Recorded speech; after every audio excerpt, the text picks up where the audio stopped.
The morning sun beat down mercilessly on the concrete parade ground at Naval Amphibious Base Coronado. Sweat already beaded on foreheads despite the early hour, and the Pacific breeze did little to cut through the California heat that promised to become brutal by noon. 47 recruits stood in formation, their desert camouflage uniforms crisp and new, boots polished to mirror shine. Most shifted nervously from foot to foot, eyes darting between the intimidating instructors who paced before them like predators sizing up prey. Commander Jake Morrison had seen thousands of hopefuls come through these gates over his 15-year career with the teams. Most would wash out before the first week ended. The statistics were brutal and unforgiving. Less than 20% would make it through basic underwater demolition SEAL training, and even fewer would earn the coveted trident pin that marked them as true warriors. Morrison moved through the ranks with the practiced eye of a man who had learned to separate the wheat from the chaff quickly. His weathered face, marked by countless missions in Afghanistan and Iraq, revealed nothing as he studied each recruit. The young men before him came from all walks of life: college athletes, small-town farm boys, inner-city kids looking for a way out, and military brats following family tradition. They all shared the same desperate hunger to prove themselves worthy of the most elite fighting force in the world. "Listen up, tadpoles," Morrison's voice cut through the morning air like a blade. "You think you know what tough is? You think your high school football coach was hard on you? You think your drill sergeant in boot camp broke you down and built you back up? Forget everything you think you know about being pushed to your limits." The recruits straightened, attention snapping to full focus. Morrison continued his slow walk through their ranks, noting who met his gaze and who looked away. Confidence was good. Cockiness would get you killed. "For the next 6 months, we're going to find out what you're really made of. We're going to push you past every boundary you thought was unbreakable. Some of you will quit before lunch. Others will make it a few days, maybe a few weeks. A precious few might actually earn the right to call themselves SEALs." Morrison paused near the back row, his attention caught by something unexpected. Among the sea of nervous young faces stood a woman, maybe 26 or 27 years old, with sandy brown hair pulled back in the regulation style. She was tall for a female recruit, probably 5'8", with the lean muscle definition that spoke of serious athletic training. But that wasn't what made Morrison take a second look. What caught his eye was her stillness. While every other recruit fidgeted, shifted weight, or showed some sign of nervous energy, she stood like a statue. Her gray eyes remained fixed straight ahead. But there was something in her gaze that suggested she was seeing far more than the instructors in front of her. This wasn't the wide-eyed fear of a newcomer. This was the focused awareness of someone who had been in serious situations before. Morrison made a mental note of her name tag, Rodriguez. He'd seen her file earlier that morning during the pre-training briefing. Sarah Rodriguez, former Army, served 2 tours as a combat medic in Afghanistan before transitioning to the Navy. On paper, she looked solid but unremarkable. Good physical fitness scores, clean service record, strong recommendations from her previous commanders. Nothing that screamed special operations material, but nothing that suggested she'd wash out in the first week either. "Rodriguez!" Morrison barked, stopping directly in front of her.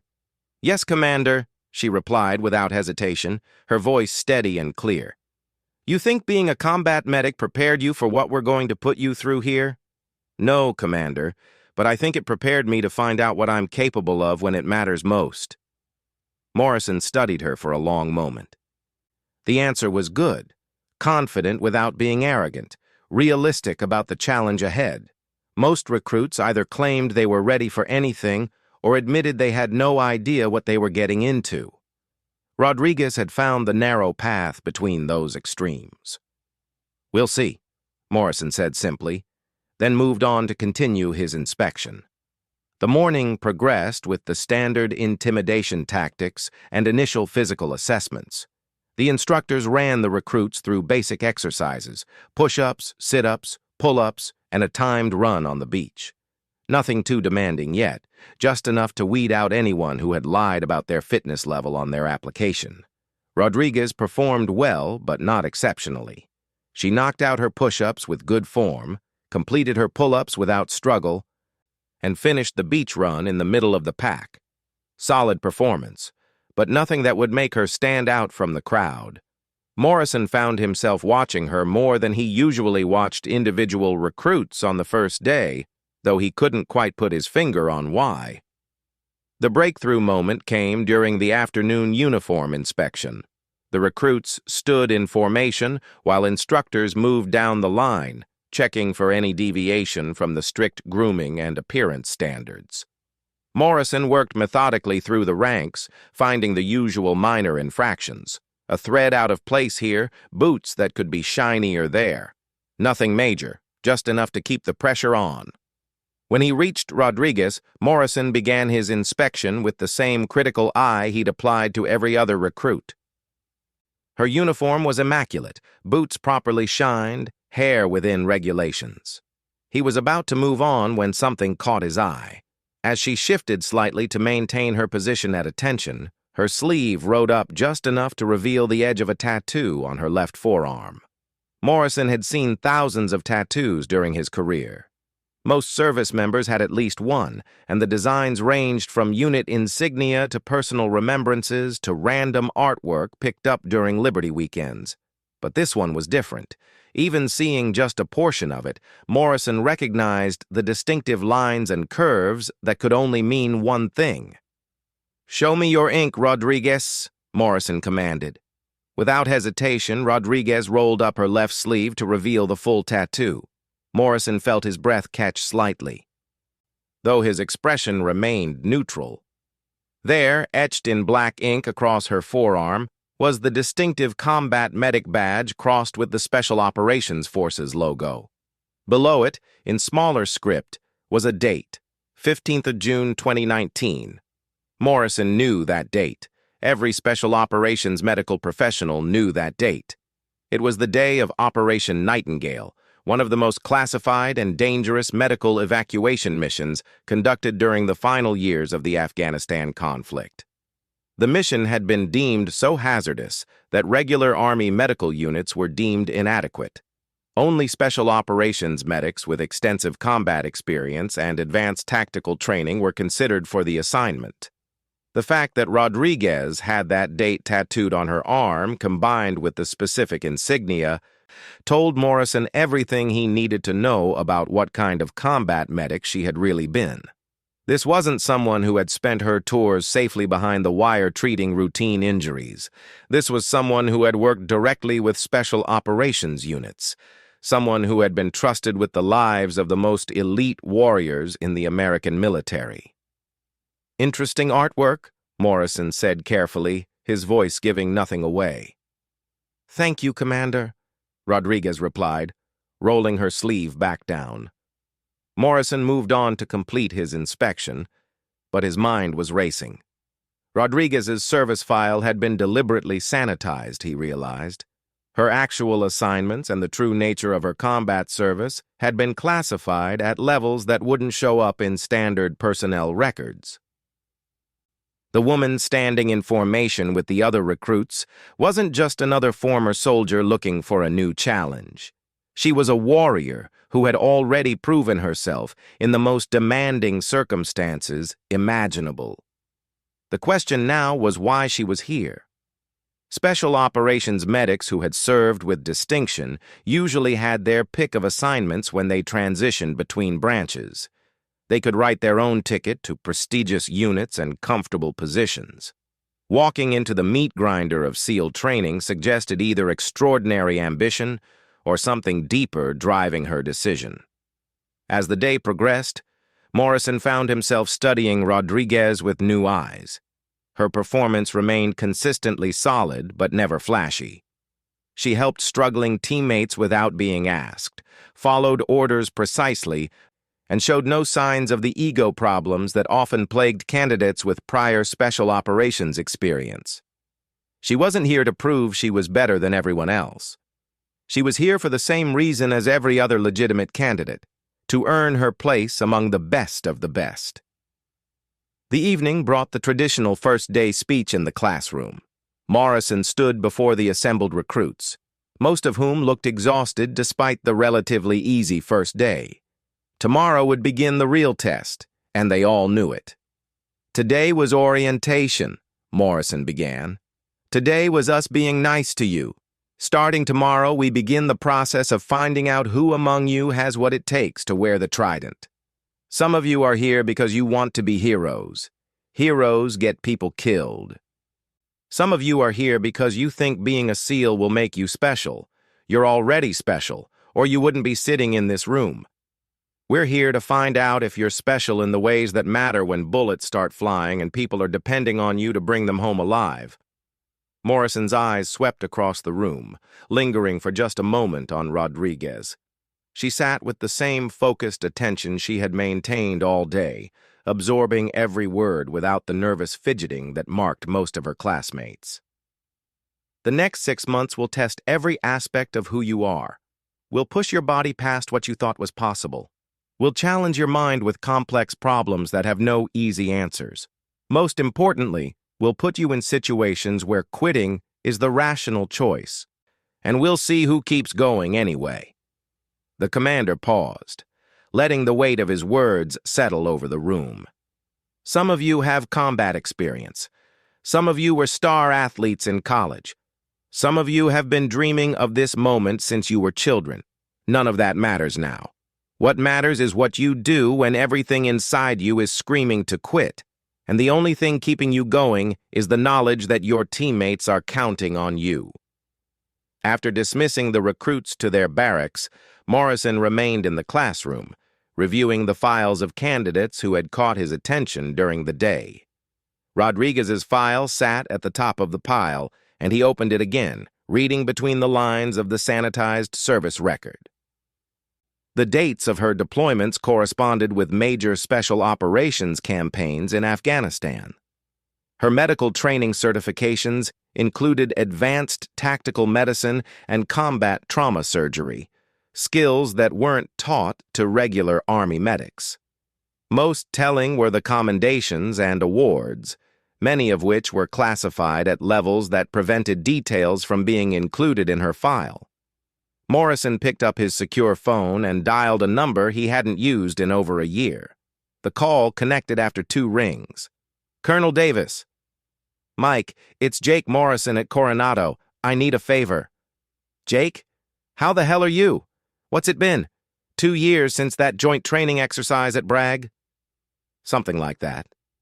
"Listen, Mike, I need some background information on one of my new candidates. Sarah Rodriguez, former Army combat medic. Her file has more holes in it than a training target, and I'm betting you know why." There was a long pause on the other end of the line. When Davis spoke again, his tone had shifted to something more serious.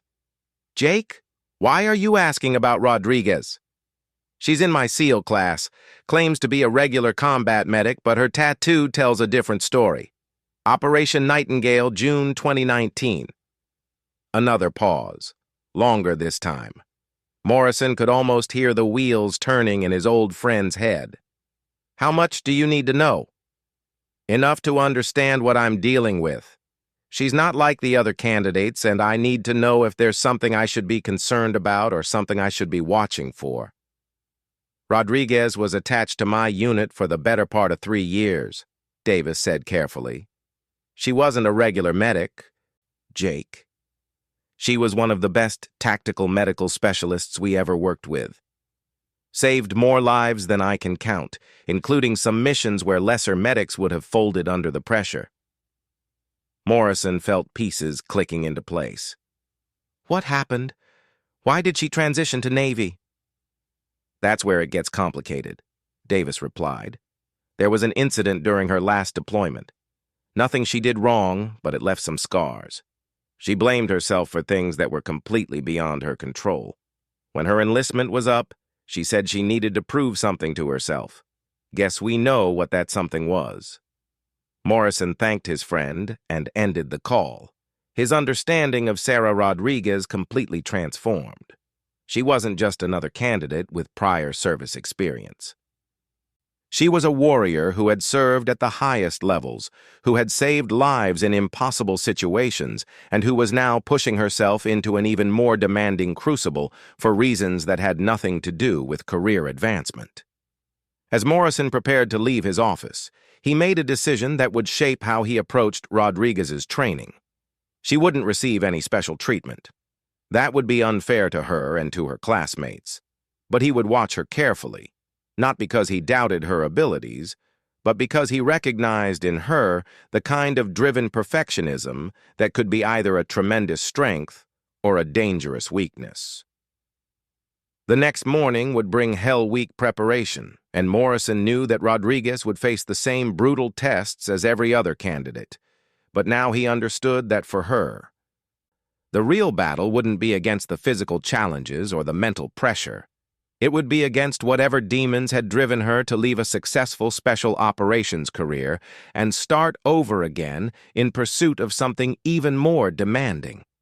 Standing in the empty classroom, Morrison looked out at the Pacific Ocean stretching endlessly toward the horizon.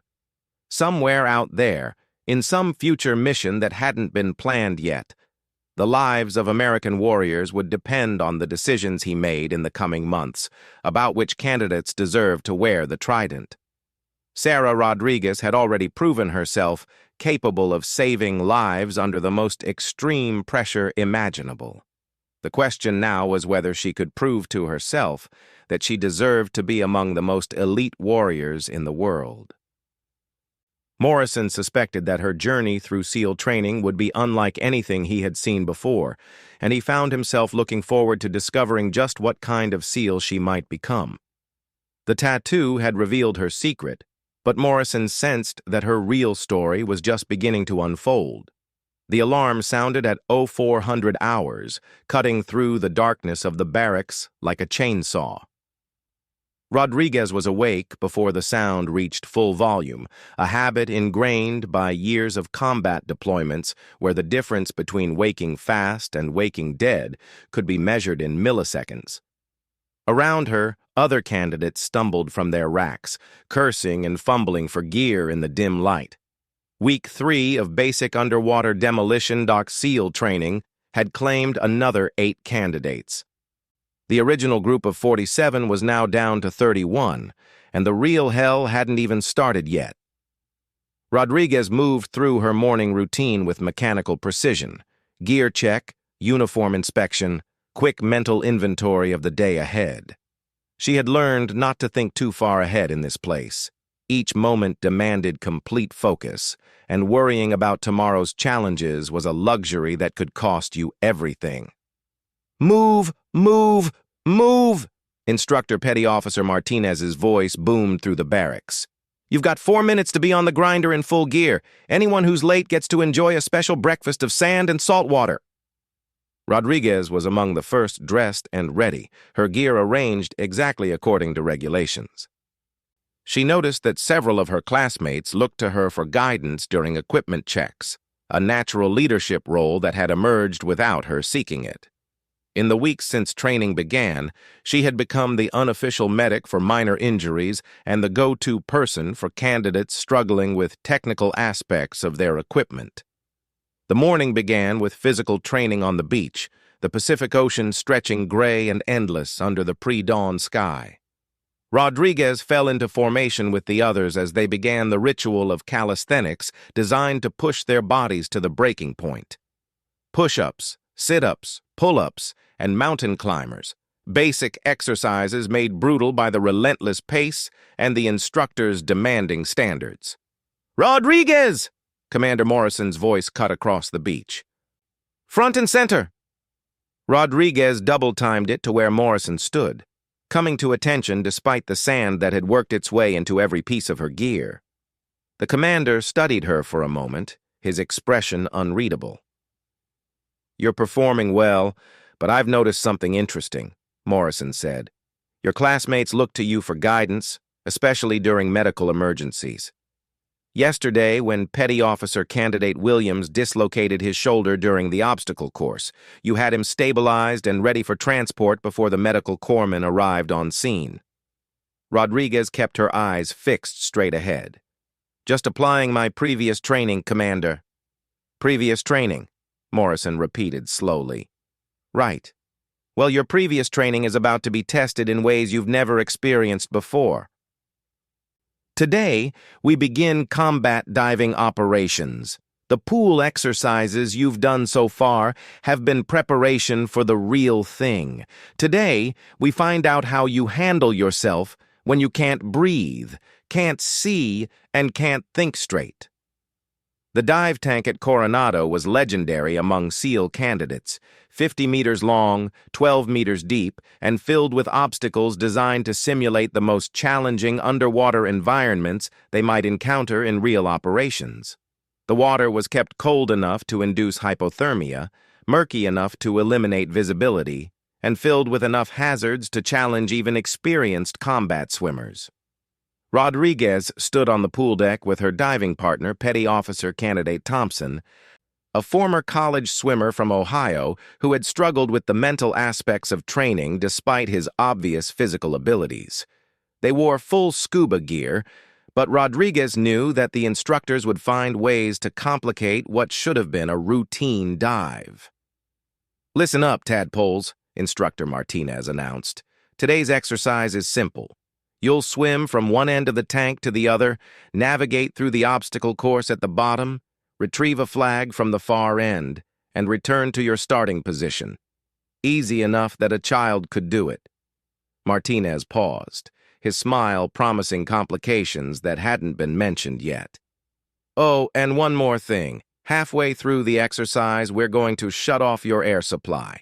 You'll have to surface, share air with your buddy, and complete the course while managing a limited air supply. Anyone who panics, surfaces without permission, or fails to complete the course gets to try again tomorrow, and the day after that, and every day until they get it right or decide they don't really want to be here after all." Rodriguez felt Thompson tense beside her. She had watched him struggle with claustrophobia during previous pool exercises, and this challenge would push him beyond anything he had faced before. Without air, in dark water, with obstacles blocking the direct route to the surface, every instinct would scream at him to panic. "You good, Thompson?" Rodriguez asked quietly. "Yeah, I'm good," he replied, but his voice carried an edge of uncertainty that contradicted his words. The first part of the dive went smoothly. Rodriguez and Thompson descended to the bottom of the tank, their fins stirring up clouds of silt that reduced visibility to mere inches. The obstacle course was a maze of pipes, concrete barriers, and netting designed to catch equipment and create snag hazards. Rodriguez led the way, her movements calm and controlled as she navigated through the underwater maze.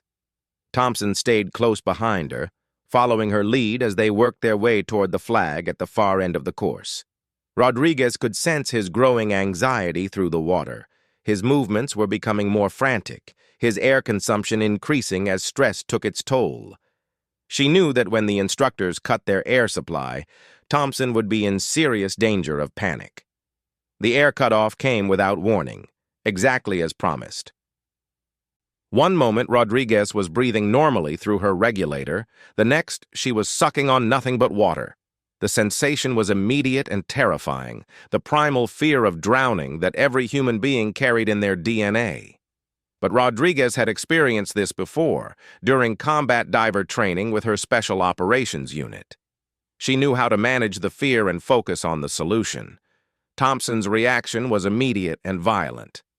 Rodriguez saw him thrashing in the water beside her, his eyes wide with panic behind his mask. He was burning through what little air remained in his lungs, and in seconds he would bolt for the surface regardless of the consequences. Rodriguez acted without thinking, muscle memory from countless emergency situations taking over. She grabbed Thompson's arm and pulled him close, making eye contact through their masks.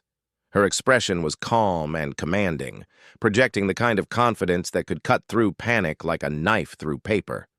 She tapped her chest, then pointed to him, the universal diving signal for sharing air.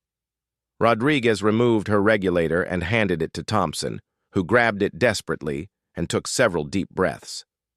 While he was getting his panic under control, Rodriguez held her breath and continued moving toward their objective.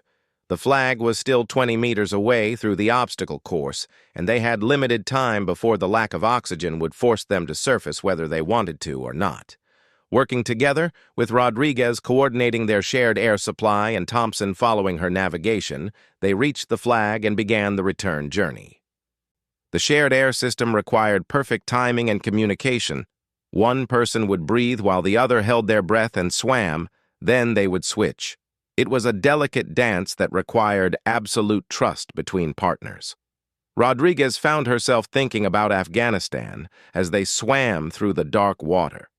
The incident that Colonel Davis had referred to, the one that had ended her Army career and driven her to this place. She had been working with a joint special operations team tasked with recovering a downed helicopter crew deep in enemy territory. The mission had gone sideways from the beginning, with intelligence failures and equipment malfunctions that had left them exposed and outnumbered. The memories surfaced with perfect clarity as she guided Thompson through the underwater maze. She remembered Staff Sergeant Miller, the team leader who had taken shrapnel to the chest during the initial assault on the crash site. She remembered working on him in the middle of a firefight, trying to seal a sucking chest wound while bullets cracked over their heads. She remembered the moment when she realized that her medical equipment had been damaged during the helicopter insertion, that she didn't have the tools she needed to save his life. Miller had died looking at her, trusting her to find a way to keep him alive. She had failed him, not because of any mistake or lack of skill, but because the universe had conspired to put her in an impossible situation. Rationally, she knew there was nothing more she could have done. Emotionally, she carried the weight of that failure every single day. Thompson's tap on her shoulder brought her back to the present. They were approaching the end of the obstacle course, and she needed to focus on the immediate challenge rather than ghosts from her past. She took the regulator from him and breathed deeply, then passed it back as they made the final push toward the surface. They broke the surface together, gasping and treading water as the instructors on deck evaluated their performance. Rodriguez knew they had completed the course within the time limit and without any major violations. More importantly, Thompson had conquered his panic and proven that he could function under extreme stress when properly supported. "Not bad, Rodriguez," Instructor Martinez called down from the pool deck. "You kept your partner alive and completed the objective. That's what teamwork looks like." As they climbed out of the pool, Thompson grabbed Rodriguez's arm. "Thank you," he said simply. "I would have drowned down there without you." Rodriguez nodded, accepting his gratitude without false modesty. She had saved his life, just as she had saved the lives of countless other warriors during her Army service. But she had also failed to save Miller, and that failure continued to drive her need to prove herself worthy of the trust that others placed in her. Commander Morrison appeared beside them as they began stripping off their diving gear. "Good work, both of you. Rodriguez, you demonstrated exactly the kind of leadership we're looking for in SEAL candidates. Cool under pressure, focused on the mission, and willing to put your teammates' safety ahead of your own." "Thank you, Commander," Rodriguez replied. Morrison studied her for a moment, and she sensed that he was seeing past the surface performance to something deeper. "Walk with me, Rodriguez." They moved away from the pool deck to a quiet area overlooking the ocean. Morrison leaned against the railing, his eyes focused on the horizon as he spoke. "I did some checking on your background," he said without preamble. "Your service record is impressive, but it doesn't tell the whole story. I know about Operation Nightingale, and I know about Staff Sergeant Miller." Rodriguez felt her stomach tighten, but she kept her expression neutral. "Commander? You're here because you think you failed someone who was counting on you," Morrison continued. You think that by earning your trident, you'll somehow prove that you're worthy of the trust that warriors place in medics and teammates. I'm here to tell you that you're wrong. The words hit Rodriguez like a physical blow. She started to protest, but Morrison held up a hand. You didn't fail, Miller Rodriguez. You were put in an impossible situation with inadequate equipment and asked to perform a miracle. The fact that you tried everything possible, that you fought for him until the very end, is what made you a hero that day. Not the outcome, but the effort. Rodriguez felt tears threatening at the corners of her eyes, but she blinked them back. He died trusting me to save him. And you honored that trust by giving everything you had, Morrison replied. That's what makes a SEAL, Rodriguez. Not the ability to win every fight, but the commitment to never stop fighting. You've already proven you have that quality. The question now is whether you can learn to forgive yourself for being human.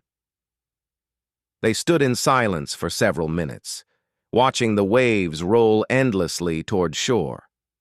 Rodriguez felt something shifting inside her, a perspective she hadn't been able to achieve despite months of therapy and self-reflection after leaving the army. Why are you telling me this, Commander? She asked, finally. Morrison turned to face her directly. Because I see potential in you that goes beyond what most candidates bring to this program.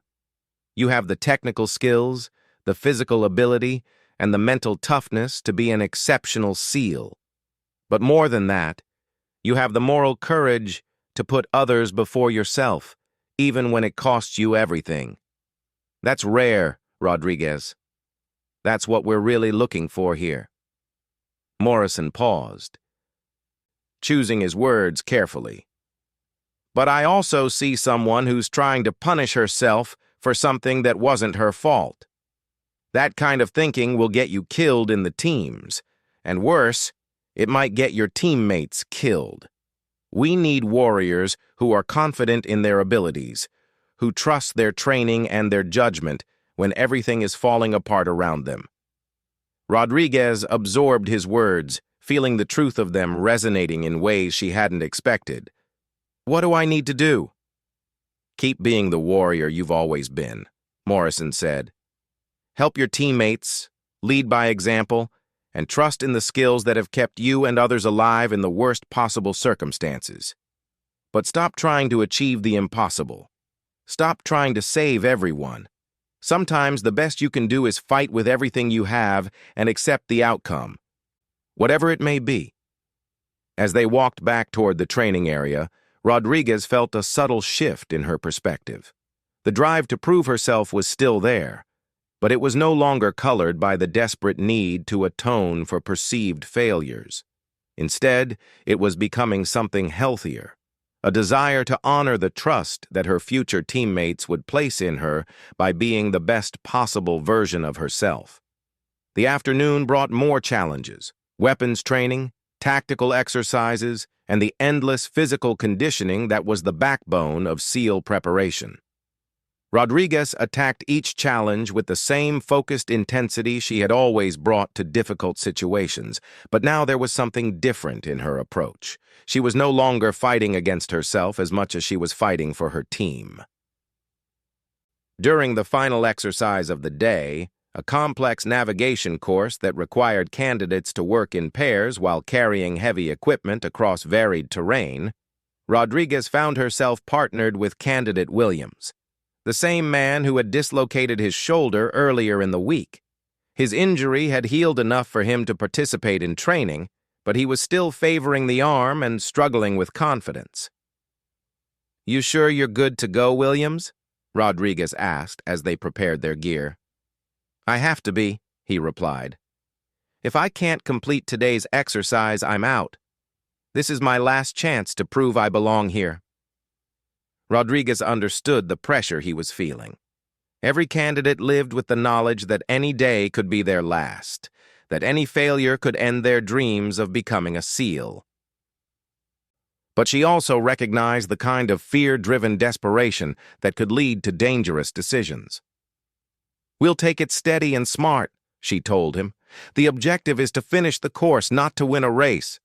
Trust your training and trust me to have your back." The course was brutal. 12 miles of varied terrain including sand dunes, rocky paths, and creek crossings, all while carrying a 60-pound pack and a simulated wounded teammate on a stretcher. Rodriguez took point, setting a pace that would challenge Williams without breaking him.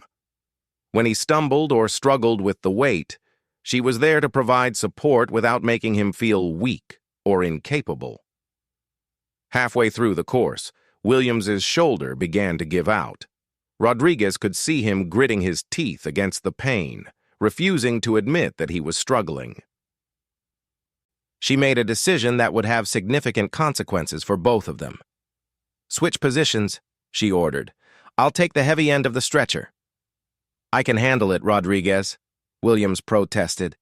"This isn't about what you can handle," she replied. "This is about the team completing the mission. I'm stronger right now, so I take the heavier load. When your shoulder is healed, you can carry my share. That's how teams work."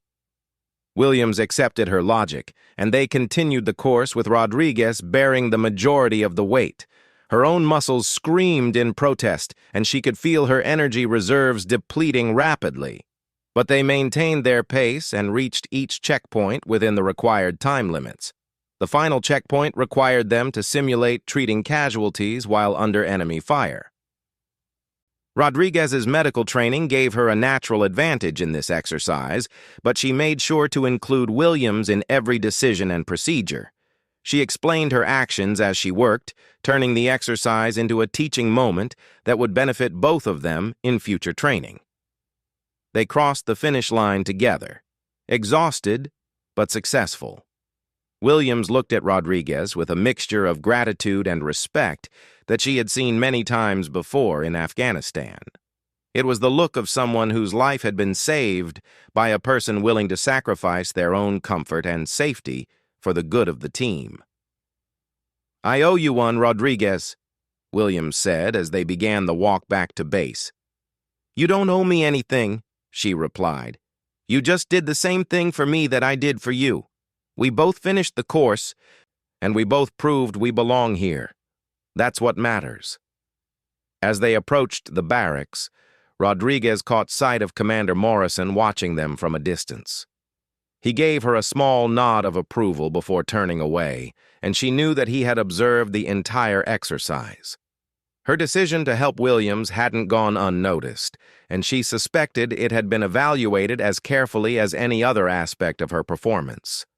That evening, as Rodriguez lay in her rack reviewing the day's events, she realized that something fundamental had changed in her relationship with SEAL training. She was no longer here solely to prove herself worthy of Miller's trust or to atone for her perceived failures in Afghanistan. She was here because she was a warrior, and this was where warriors belonged. The tattoo on her arm still carried the weight of her past, the memories of Operation Nightingale, and all the lives she had saved and lost during her Army service. But now it also represented something forward-looking, a commitment to the warriors she would serve alongside in the future, and a promise to be worthy of their trust not through perfection, but through dedication, courage, and the willingness to fight for something greater than herself. Tomorrow would bring new challenges, new opportunities to prove herself, and new chances to demonstrate the kind of leadership that the teams demanded from their members. Rodriguez was ready for all of it, not because she had overcome her past, but because she had learned to carry it with her as a source of strength rather than a burden of guilt. Hell Week arrived like a storm that had been building on the horizon for months. Rodriguez stood with the remaining 23 candidates in the pre-dawn darkness, knowing that by the end of the next 5 days, their number would be reduced to single digits. The statistics were unforgiving. Fewer than 10% of the original class would survive Hell Week, and even fewer would go on to earn their trident. The past month had seen steady attrition as candidates discovered that wanting to be a SEAL and being capable of becoming one were vastly different things.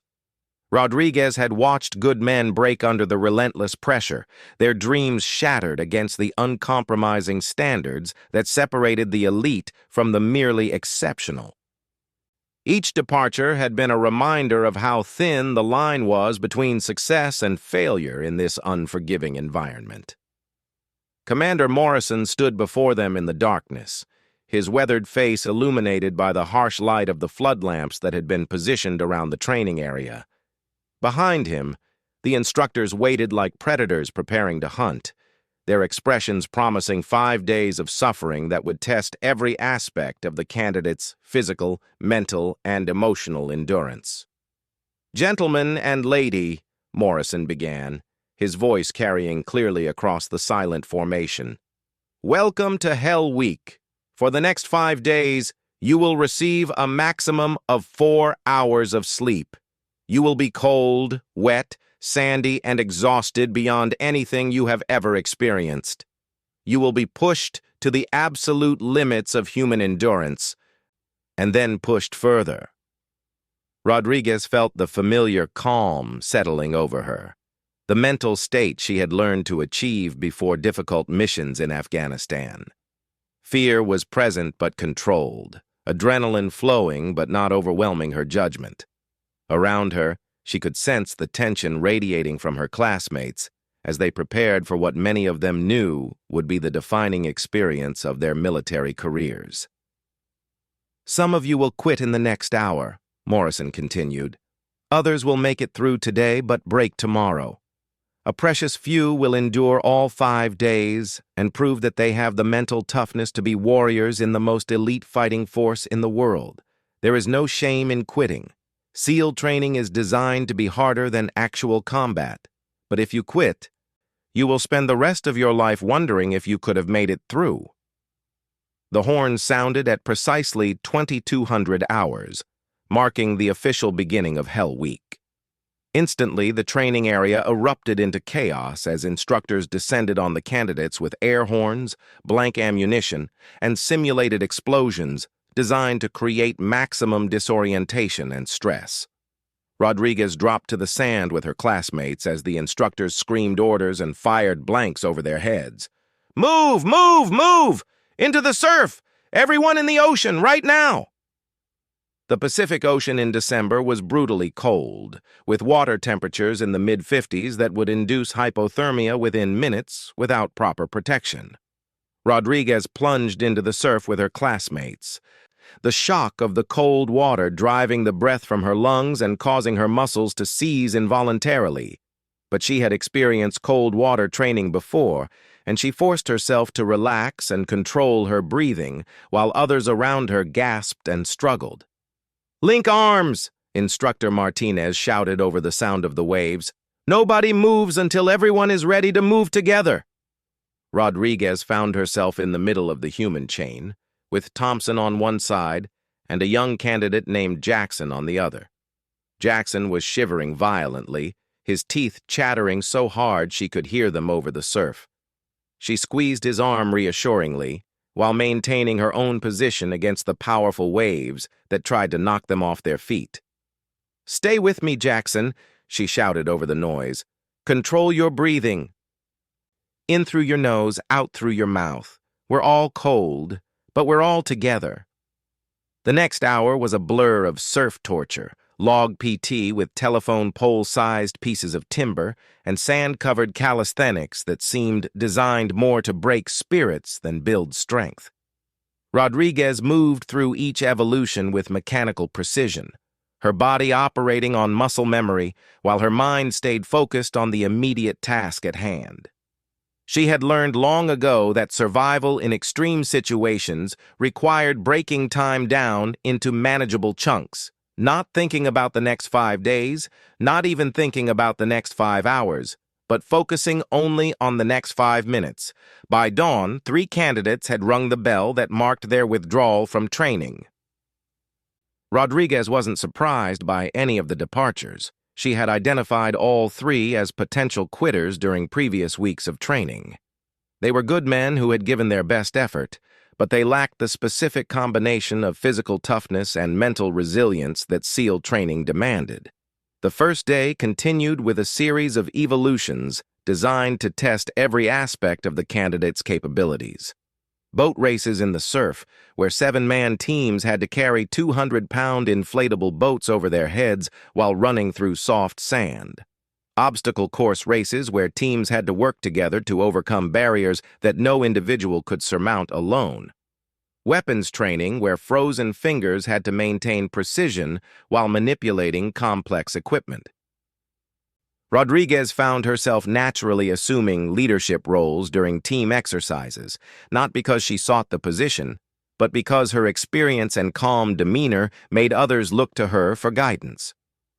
When her boat crew struggled with coordination during surf passage, she called the cadence that synchronized their movements.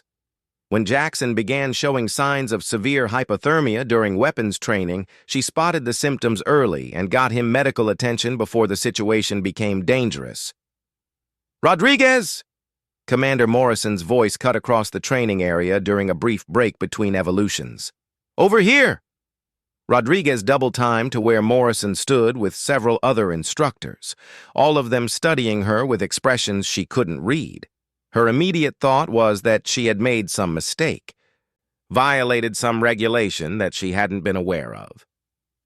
"Yes, Commander," she said, coming to attention despite her exhaustion. Morrison looked at her for a long moment before speaking. "Your boat crew has been struggling with leadership. Candidate Peterson was designated as crew leader, but he's not performing up to standards. I'm making a change." Rodriguez felt her heart rate increase. Leadership positions during Hell Week were both an honor and a curse. They provided opportunities to demonstrate exceptional performance, but they also made candidates targets for increased scrutiny and pressure from the instructors. "You're now the crew leader for Boat Crew 2, Morrison announced. "Your job is to get your team through the next 4 days without losing anyone else. Think you can handle that responsibility?" Rodriguez met his gaze directly. "Yes, Commander. I won't let the team down." "See that you don't," Morrison replied, "because if your crew fails, you fail. Their success is your success, and their failure is your failure. Leadership isn't about giving orders, Rodriguez.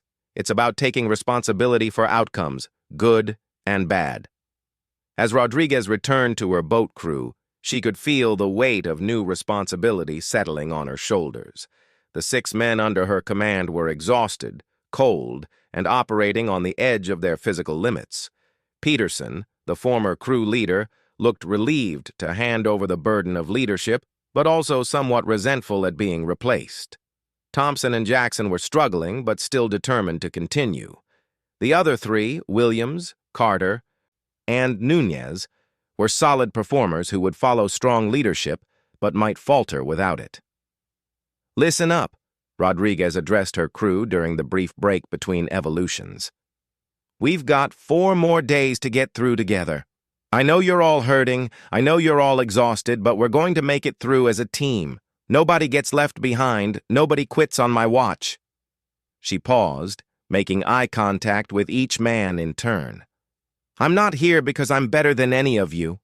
I'm here because the commander thinks I can help us succeed as a unit. But I can't do this alone. I need every one of you to dig deeper than you've ever dug before, to find strength you didn't know you had. Can you do that?" The response was immediate and unanimous. 6 tired voices confirming their commitment to the team and to each other. Rodriguez felt a surge of pride in these men, warriors who were willing to trust her leadership, even in their darkest hour. The second day of Hell Week brought new challenges and new opportunities to fail. Rodriguez's crew faced boat races in rough surf, where coordination and teamwork were the difference between success and catastrophic failure. She positioned herself where she could observe all team members while still contributing to the physical effort, calling commands that kept them synchronized and motivated. During one particularly difficult evolution, a timed run carrying boats and equipment across several miles of soft sand, Jackson began to falter seriously. Rodriguez could see him struggling to maintain the pace, his face pale with exhaustion and his movements becoming unsteady. She made a decision that would define her leadership style for the remainder of Hell Week. "Williams, take Jackson's position," she ordered. "Jackson, fall back to my spot. I'm moving to point." The redistribution of positions allowed Jackson to continue contributing while reducing his physical load, and it put Rodriguez in the most demanding position where she could set the pace for the entire team. Her legs burned with the increased effort, but she maintained a steady rhythm that kept the crew together and moving toward their objective. "Stay with me," she called back to them as they crested a particularly challenging sand dune. "We're halfway there. And we're still together. That's what matters." They finished the evolution within the time limit, exhausted but successful. As they prepared their boats for the next challenge, Thompson approached Rodriguez with obvious gratitude in his expression. "That was good leadership back there," he said quietly. "You could have let Jackson fall behind and focused on the team's overall time, but you found a way to keep everyone together." Rodriguez appreciated the recognition, but she was already focused on the next challenge. Leadership during Hell Week wasn't about grand gestures or inspirational speeches. It was about making dozens of small decisions that kept the team functional and moving forward. Every choice had consequences, and the cumulative effect of those choices would determine whether her crew survived the remaining days. The third day brought the log PT evolution that had broken more candidates than any other single challenge. Telephone pole-sized logs weighing over 300 pounds had to be lifted, carried, and manipulated by 7-man teams through a series of increasingly complex tasks. The evolution required perfect coordination, absolute trust between team members, and the ability to continue functioning when every muscle in the body was screaming for rest. Rodriguez's crew approached the logs with a mixture of determination and dread. She had watched other crews fail this evolution, seen strong men break under the combined weight of the log and the relentless pressure from instructors who seemed determined to find every weakness and exploit it mercilessly. "Remember, this isn't about being the strongest or the toughest," Rodriguez told her crew as they positioned themselves around their assigned log. "This is about working together so efficiently that the weight becomes manageable. Trust each other, listen to my commands, and we'll get through this." The first lift was always the hardest. 7 exhausted men trying to coordinate their effort to raise 300 pounds of dead weight from the sand to their shoulders. Rodriguez counted down from 3, and they heaved together, the log rising unsteadily but successfully to shoulder height. "Good!" Rodriguez shouted over the noise of instructors and other crews. "Now we walk. Stay in step. Keep the weight distributed evenly. Nobody tries to be a hero and carry more than their share." The next hour was an endurance test that pushed all 7 men beyond their previous limits. They carried the log through sand, surf, and obstacle courses, all while instructors screamed in their ears and created additional challenges designed to break their concentration and coordination.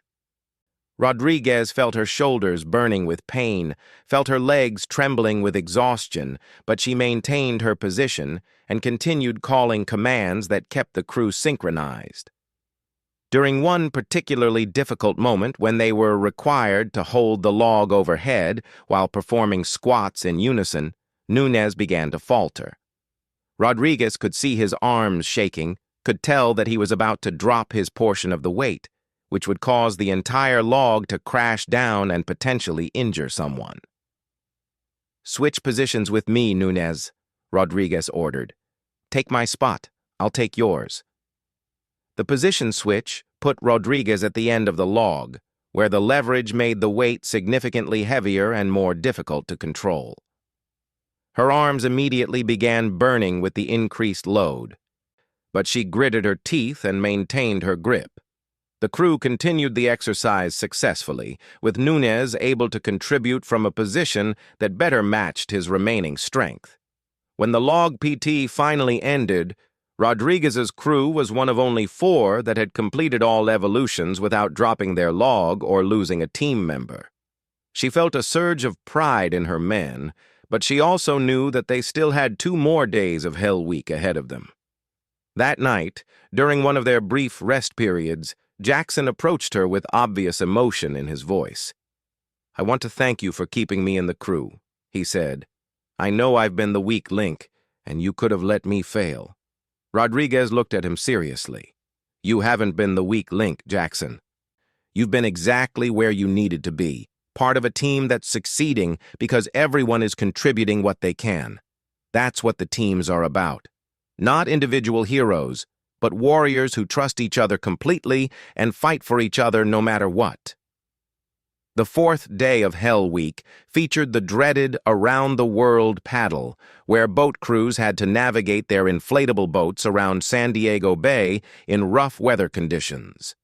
The evolution typically took 8 to 12 hours, with crews battling strong currents, high waves, and equipment failures that tested both their seamanship skills and their ability to function as a coordinated unit. Rodriguez's crew launched their boat into choppy seas just after sunrise, their paddles cutting through water that seemed determined to drive them back toward shore. She positioned herself at the stern where she could steer the boat and observe all crew members, calling the paddle rhythm that would keep them moving efficiently through the water. "Long, strong strokes," she called as they fought their way through a particularly rough patch of water. "Don't fight the waves, use them. When I say dig, everyone pulls together." The hours passed in a blur of salt water, exhaustion, and the rhythmic sound of paddles cutting through water. Rodriguez's crew maintained their position among the lead boats, working together with the kind of seamless coordination that came from shared hardship and mutual trust. When Williams's paddle broke halfway through the evolution, they quickly redistributed positions so that the remaining paddles could maintain their forward momentum. "We're not stopping," Rodriguez announced as they made the adjustment. "Williams, take the bailing bucket and keep us dry. Everyone else, longer strokes to compensate for one less paddle. We finish this together." They crossed the finish line in fourth place overall, exhausted but triumphant. As they pulled their boat onto the beach, Rodriguez felt a sense of accomplishment that went beyond personal achievement. Her crew had not only survived one of the most challenging evolutions in SEAL training, but they had done it as a unified team that had grown stronger rather than weaker under extreme pressure. The fifth and final day of Hell Week began before dawn with the Steel Pier evolution, where candidates had to demonstrate their swimming skills in cold water while carrying heavy equipment. Rodriguez entered the water with confidence born of countless hours of combat diving training, but she knew that her crew members were operating on reserves they didn't know they possessed. "Stay close together," she instructed as they began their swim. "If anyone gets in trouble, signal immediately. We're too close to the end to lose anyone now." The swim was challenging but manageable, and Rodriguez's crew completed it without incident. As they climbed out of the water for what they all hoped would be the last time during Hell Week, she could see the exhausted relief in their faces. They had endured 5 days of continuous stress, sleep deprivation, and physical challenges that had seemed impossible when the week began. The final hours of Hell Week blended together in a haze of exhaustion and anticipation. Rodriguez's crew completed their remaining evolutions with the mechanical precision of warriors who had learned to function beyond the normal limits of human endurance. When the final horn sounded at exactly 1700 hours on Friday afternoon, marking the official end of Hell Week, Rodriguez felt a sense of achievement that was deeper and more meaningful than any personal accomplishment she had ever experienced. 18 candidates had survived Hell Week. Rodriguez looked around at the exhausted faces of her fellow survivors and felt an overwhelming sense of pride in what they had accomplished together. These were her brothers now, warriors who had proven themselves worthy of the most elite fighting force in the world. Commander Morrison approached the formation of survivors, his expression revealing a pride that he rarely allowed others to see. "Congratulations," he said simply.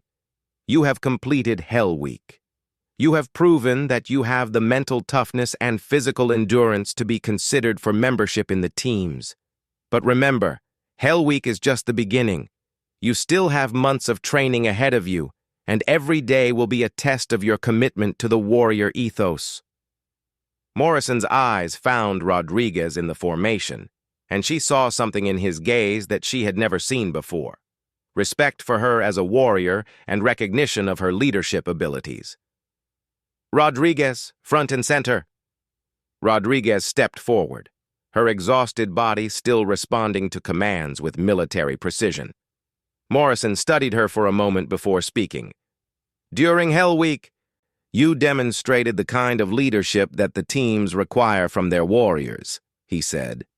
"You put your team's success ahead of your own comfort. You made difficult decisions under extreme pressure, and you brought every member of your crew through the most challenging training evolution in the world. That's what leadership looks like in the teams." Morrison paused, and Rodriguez sensed that he was about to say something significant. "I'm recommending you for accelerated advancement through the remaining phases of training. Your performance has been exceptional, and your leadership abilities are exactly what we need in the teams." Rodriguez felt a surge of emotion that threatened to overwhelm her exhausted defenses. "Thank you, Commander. I won't let you down." "You already haven't," Morrison replied. "The question now is whether you're ready to take on even greater responsibilities as you move forward in your career as a SEAL." As the formation was dismissed and the survivors began the long process of recovery and preparation for the next phase of training, Rodriguez found herself thinking about Staff Sergeant Miller and the other warriors she had served with in Afghanistan.